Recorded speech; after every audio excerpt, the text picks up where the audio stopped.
కుంభం వారికి కనుక చూసుకున్నట్లయితే రాశిలో రాహువు యొక్క సంచారం జరుగుతూ సప్తమంలో కేతువు, ధనభావంలో శని ఏలినాడు శని నడుస్తుంది. మీకు మూడవ భావంలో 21వ తేదీ వరకు కుజుడు పరాక్రమ స్థానంలో ఉన్నాడు. చతుర్థంలో రవి. ఈ యొక్క రవి ప్రత్యేకంగా మీకు ఎప్పుడైతే 4వ భావంలో ఉంటాడో, పంచమంలో బుధ శుక్రుల యొక్క సంబంధం ఏదైతే ఉందో, మరియు ఇక్కడ ఈ చంద్రుడు మీకు దశమ స్థానంలో ప్రారంభమై 12 రాసులు తిరుగుతాడు ఈ నెల. మరి ఈ యొక్క గ్రహస్థితిని అనుసరించి మీకు ఎలా ఉండబోతుంది ఈ మాసంలో అనేటువంటి అంశాలు చెప్తుంది నేనైనప్పటికీ చెప్పిస్తుంది సాక్షాత్ లలిత అమ్మవారిగా భావిస్తూ లలితాంబిక అమ్మవారి యొక్క అనుగ్రహం మీకు పరిపూర్ణంగా కలగాలని మనస్ఫూర్తిగా కోరుకుంటూ, ఇక్కడ గమనించినట్లయితే రాశిలో ఎప్పుడైతే రాహు ఉన్నాడో ఇది ఇచ్చేటువంటి రిజల్ట్స్ ఏమిటి అంటే, కొంచెం మీరు ఈ మాసంలో ఎక్కడైనా చూడండి, మనం ఒక్కోసారి ఏదైనా వెళ్ళి ఏదో రోడ్డు మీద ఏదో దిష్టికి సంబంధించిన వేస్తే వెళ్ళి తొక్కుతూ ఉంటాం. దానివల్ల కొన్ని ఎనర్జీస్ మనకు కనెక్ట్ అవుతూ ఉంటాయి, కొన్ని నెగటివ్స్. మనం గుడికి వెళ్తే ఎలా అయితే పాజిటివ్ కనెక్ట్ అవుతుంది. కాబట్టి ఇటువంటి విషయాలు కొంత జాగ్రత్తగా ఉండండి. ఎక్కువ ఊహించుకొని ఏదో అయిపోతుంది అనేటువంటి కొంత దీంట్లో ఉంటారు. మెడిటేషన్ ఎక్కువగా చేయండి. ఓం దుమ్ దుర్గాయ నమః అనే నామస్మరణతో నిద్రలేవండి. ఖచ్చితంగా ఆ రోజు మీకు సుదినం అవుతుంది. అదేవిధంగా ధనపరమైనటువంటి విషయంలో మరింత అభివృద్ధి కలగాలంటే ఓం నవవిద్రుమ బింబశ్రీ న్యక్కారి రథనచ్చదాయ నమః చేసుకోండి. మంగళవారాలు ఎటువంటి అగ్రిమెంట్స్ కానీ మధ్యవర్తిత్వంగా కానీ వెళ్ళకండి. కొంచెం అన్నదమ్ములతో అన్నది కొంచెం తెలియని చిన్న మిస్కమ్యూనికేషన్స్, గొడవలు కనబడుతున్నాయి. 4వ భావంలో ఎప్పుడైతే రవి ఉన్నాడో ఇది ఇచ్చేటువంటి రిజల్ట్ ఏమిటి అంటే, ఇక్కడ చూసుకున్నట్లయితే మీ యొక్క జీవిత భాగస్వామికి కూడా కొంత ఉద్యోగ అవకాశాలు వస్తాయి. వాళ్ళు ఏదైనా గవర్నమెంట్ రిలేటెడ్ సంబంధించిన ప్రయత్నం చేసినట్లయితే కూడా కొంతవరకు 16వ తేదీ వరకు ఆ యొక్క అనుకూలత ఉంది. సంతానం కోసం చేసే ప్రయత్నం, అందులో ముఖ్యంగా 2వ సంతానం కోసం చేసే ప్రయత్నం కొంతవరకు ఫలిస్తుంది. కాకపోతే వివాహ సంబంధించిన నిర్ణయాల విషయంలో లగ్నంలో రాహు ఉంటూ సప్తమ స్థానంలో కేతు ఉన్నందుకు కొద్దిగా వివాహ నిర్ణయాల విషయంలో ఆది మంగళవారాలు అసలు తీసుకోకండి దయచేసి. అదేవిధంగా గురువు 6లో ఉన్నందుకు లోన్స్ లభిస్తాయి. కాకపోతే గురువులతో తెలియని చిన్న చిన్న మనస్పర్ధలు వస్తాయి. ఎందుకంటే 6వ భావంలో శత్రుస్థానంలో గురువు వెళ్ళాడు కాబట్టి. కాకపోతే ధన సంబంధించిన విషయాలకి అప్పులు లభించడానికి మాత్రం చాలా అనుకూలంగా ఉంది.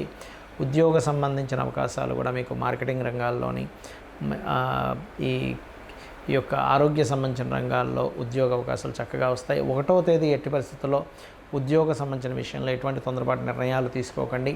7, 8 తేదీలు అప్పులు ఇవ్వడం తీసుకునే విషయంలో చాలా జాగ్రత్తగా ఉండండి. 9, 10 తేదీలు మనీ మ్యాటర్స్ విషయంలో చాలా చాలా కేర్గా ఉండండి. ఎవరికైనా ధనం ఇవ్వడం ద్వారా మోసపోతారు ఈ తేదీల్లో ప్రత్యేకంగా. ఇక ఈ 1వ తేదీ కూడా ఏంటంటే కాస్త మీరు ఎవరికైనా ఉద్యోగం ఎవరైనా చూడండి ఈ ధనం కట్టండి మీకు ఉద్యోగం ఇస్తా అంటూ ఉంటారు. అటువంటి విషయాల పట్ల మీరు ఖచ్చితంగా జాగ్రత్తగా ఉండాలి. ఎక్కువగా విష్ణు సహస్రనామాలు, లలితా సహస్రనామాలు చేసుకోండి. కాస్త రాహుకేతువుల దగ్గర దీపారాధన చేయండి. గోవులకి బెల్లము 4 ఉండలుగా చేసిన బెల్లము, గ్రాసము తినిపించండి. అన్ని విధాలా బాగుంటుంది. కుజుడు తన స్వక్షేత్రంలో ఈ సంవత్సరం కుజుడు మంత్రి కూడా ఈ స్వక్షేత్రంలో వచ్చినటువంటి సందర్భము.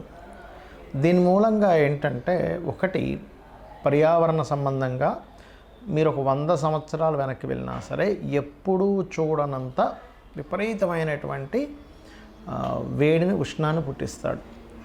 అలాగే ఇప్పుడు చూడండి, కొంతమంది ఎలక్ట్రికల్ వెహికల్స్ లేకపోతే ఎలక్ట్రికల్ వెహికల్ రిలేటెడ్ బిజినెస్లు, పవర్ని జనరేట్ చేసేటువంటి బిజినెస్లు బాగా అభివృద్ధి చెందుతాయి కుజుడిలా ఉండడం వల్ల.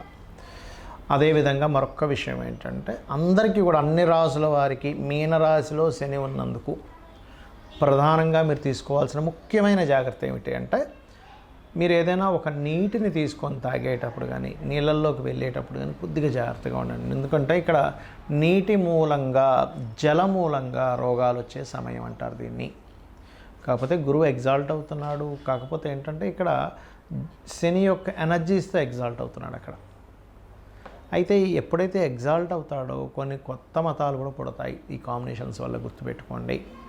అలాగే మరొక విషయం ఏంటంటే, మీరు ఎప్పుడైనా సరే గోచార ఫలితాలు అంటే ఇప్పుడు ఉండేటువంటి బయట మార్కెట్ ఎలా ఉంది అనేది ఎలా ఉంటుందో, మనం ఒక వస్తువు అమ్ముదాం అనుకుంటున్నాం, దీనికంతా మార్కెట్ లేదు, లేకపోతే ఒక వస్తువు కొందాం అనుకుంటున్నాం, ఇప్పుడు కొనడం వల్ల వేస్ట్ అని మనం ఎలా అయితే డిసైడ్ అవుతామో బయట ఉండేటువంటి పరిస్థితుల్ని, లేకపోతే ఒక దగ్గరికి వెళ్ళాలి, బాగా ఎండ ఉంది, ఒక 2 గంటలు దాటితే కొంచెం చల్లబడుతుంది, 4కు 5కి అని ఎలా అనుకుంటామో, బయట ఉండే వాతావరణం, బయట ఉండే సిచ్యువేషన్స్, కండిషన్స్ ఎలాగో గోచారం కూడా అంతే.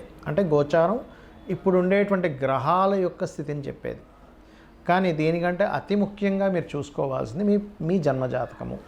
అంటే మీరు జన్మించినప్పుడు మీరు ఏ తేదీని జన్మించారు, ఏ నెల, ఏ సంవత్సరం, ఏ సమయం, ఏ ప్రాంతం, ఈ 5 అంశాలు తీసుకొని మీరు జన్మించినప్పుడు ఉన్నటువంటి లగ్నాన్ని బేస్గా తీసుకొని లగ్నం నుంచి 2 ఛాయాగ్రహాలైన రాహుకేతువులు, మిగతా సప్తగ్రహాలు ఏవైతే ఉంటాయో అందులో కొన్ని శాటిల్ మనకి చంద్రుణ్ణి ఉపగ్రహం అంటారు, రవిని మనకి స్టార్ అని చెప్తారు. That is different case. But ఇక్కడ ఏంటంటే టెక్నికల్ వర్డ్స్ ఏవైనా కూడా ఈ గ్రహాల యొక్క ప్రభావం మనకు ఉంటుంది కాబట్టి ఇందులో లగ్నం నుంచి 12 భావాలు ఎలా ఉన్నాయి, మీరు పూర్వజన్మలో చేసినటువంటి కర్మ ఏ రూపంలో మీకు దాని యొక్క ప్రభావాన్ని చూపిస్తుంది. మీకు లగ్నం బాగుంటే బాగా ఎదుగుతారు, ధనభావం బాగుంటే అది ఎందుకు బాగోలేదు, ఏ గ్రహం వల్ల బాగోలేదు, దాన్ని సెట్ చేసుకొని మీరు దానికి సంబంధించినటువంటి దేవత ఆరాధన చేయొచ్చు. అదేవిధంగా 3వ భావం అన్నదమ్ములతో ఉండే రిలేషన్, 4వ భావం మీ యొక్క వస్తు వాహన గృహ ఎడ్యుకేషన్ రిలేటెడ్, సంతానం ఎందుకు కలగట్లేదు, 5వ భావం ప్రేమించడం ద్వారా ప్రేమ వ్యవహారాల ద్వారా ఇబ్బంది పడుతున్నారా. అదేవిధంగా 6వ భావం రుణ రోగ శత్రుస్థానం, అంటే ఏమిటి, మీకు ఎందుకు హెల్త్ ఇష్యూస్ వస్తున్నాయి, ఎందుకు మీరు ఎక్కువ అప్పులు పాలవుతున్నారు, దాన్ని ఎలా మీరు నిర్మూలించుకోగలరు అనేటువంటి ఒక స్పష్టమైనటువంటి అవగాహనని, స్పష్టమైన ఆన్సర్ని జ్యోతిషాస్త్రం చెప్తుంది. అదేవిధంగా మీకు వచ్చే పార్ట్నర్స్ ఎలా ఉంటారు, పార్ట్నర్ ద్వారా మీకు స్ట్రెస్ ఉంటుందా, చక్కగా వాళ్ళ ద్వారా మీరు మంచి సుఖాన్ని పొందుతారా అనేది 7వ స్థానము 12వ స్థానం చెప్తుంది. ఇదంతా కూడా వాళ్ళేదో శత్రువులై మీ మీద దాడి చేయడం మనం ఇంకోటి కాదు, వాళ్ళు కావాలని చేస్తే వాళ్ళ కర్మ వాళ్ళు అనుభవిస్తారు. కానీ ఇదంతా మనం ఆస్ట్రాలజీ అనేది ఏమిటంటే జ్యోతిషాస్త్రం అనేది పూర్వజన్మ కర్మ సిద్ధాంతాన్ని, నువ్వు పలానా కర్మ చేసావు కాబట్టి ఈ యొక్క కర్మ ఈ రూపంలో వస్తుంది, దీన్ని యాక్సెప్ట్ చేయడము లేదా పలానా మంత్రం ద్వారా పలానా నామస్మరణ ద్వారా క్లియర్ చేసుకోవడం ఎలాగా అనేటువంటిది. అదేవిధంగా వృత్తి, వ్యాపారము, ఇన్వెస్ట్మెంట్స్, విదేశాలకు వెళ్ళడము, ఆకస్మిక సంఘటనలు ఇవన్నీ కూడా మీ జన్మజాతకంలో ఉంటాయి. అయితే వీటన్నిటికీ కూడా మనం ఊరికే ఏదో ఏలినాటి శని వచ్చేసింది లేకపోతే కాలసర్ప యోగం ఉందని భయపడడానికో భయపెట్టడానికో జ్యోతిష్ శాస్త్రం కాదు.